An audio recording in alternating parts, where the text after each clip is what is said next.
Nesses dias que correm, o grande destaque é o envio do projeto, uma PEC, a proposta de emenda constitucional da reforma administrativa, pelo governo executivo ao Congresso Nacional. Ora, o Brasil, entre 1964 e 1988, viveu, quanto ao funcionalismo público, o chamado regime complexo de laços jurídicos. A consolidação das leis do trabalho foram a marca da contratação de funcionários, assim como a criação do Fundo Garantia por Tempo de Serviço. A Constituição de 1988, reunificou os múltiplos regimes jurídicos que administravam o funcionalismo público, dando estabilidade somente para as carreiras do Estado. A Constituição de 88 consolidou todas as medidas no regime da volta ao regime jurídico único, em que todo funcionário concursado é dono da estabilidade. O governo volta ao período 64-67, com a Constituição da ditadura, agora abrindo possibilidade a que a estabilidade pertença somente a certo tipo de servidores do Estado, as carreiras de Estado, sendo que outras carreiras são desprezadas.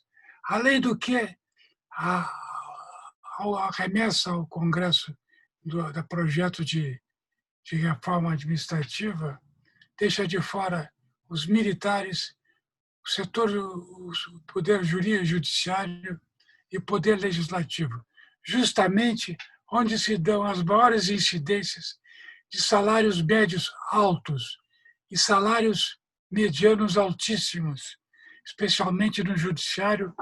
O poder judiciário brasileiro é o mais caro do mundo, consumindo cerca de 1,5% do PIB. Não se consegue ter situação homônima em nenhum lugar do mundo. Mas ficaram de fora da reforma. Isso quer dizer que haverá organização de grandes lobbies e grupos de pressão do funcionalismo em geral, como o do judiciário, dos militares e do legislativo, no sentido de proteger as suas prebendas.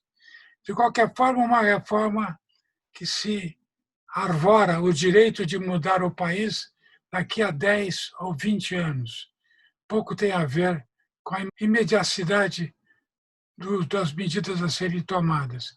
Registre, todavia, também que, a partir de 2013, o funcionalismo concursado obedece a normas que já estão inscritas no projeto de reforma administrativa, como as férias de 30 dias e assim por diante.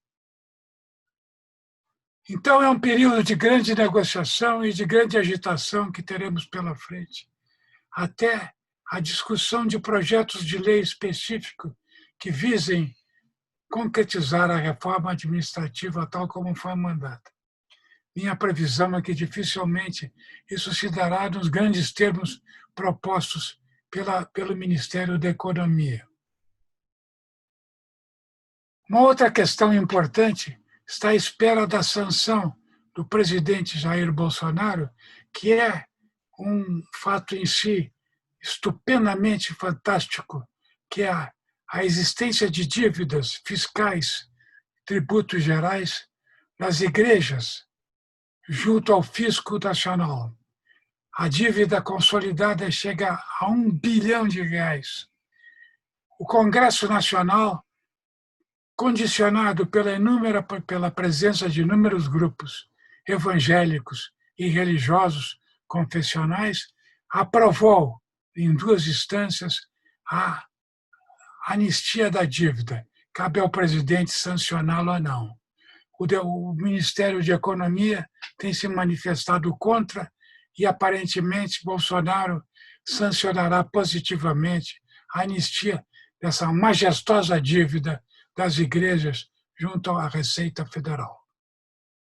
E a contribuição social sobre lucros líquidos, que é uma dívida que diz respeito ao sistema previdenciário. De outro lado, 2 líderes de opinião no Brasil, Fernando Henrique Cardoso e Lula lançam documentos que fazem pensar. Fernando Henrique publica no fim de semana um extenso artigo onde bate o meia-culpa sobre a instituição da reeleição nos anos 90, ainda durante seu primeiro mandato. Agora é tarde, presidente. A eleição foi consagrada, estamos aí, de deputados, senadores, prefeitos, deputados estaduais e presidentes da República, todo mundo se elege para o primeiro termo pensando na reeleição a partir do segundo dia de administração do seu poder obtido no primeiro turno. Sem dúvida é importante essa manifestação, mas, de qualquer forma, é um registro histórico, que dificilmente terá repercussão. Diferentemente do que fez Lula ao apresentar um texto complexo, na verdade, uma plataforma alternativa de governo em seu pronunciamento de 23 minutos ao país. Na verdade, se trata, primeiro, de uma crítica acerba sobre o atual governo e uma proposta de grandes temas e grandes mobilizações para o futuro. Foi uma semana rica nesses eventos e vamos ver o que acontece daqui por diante.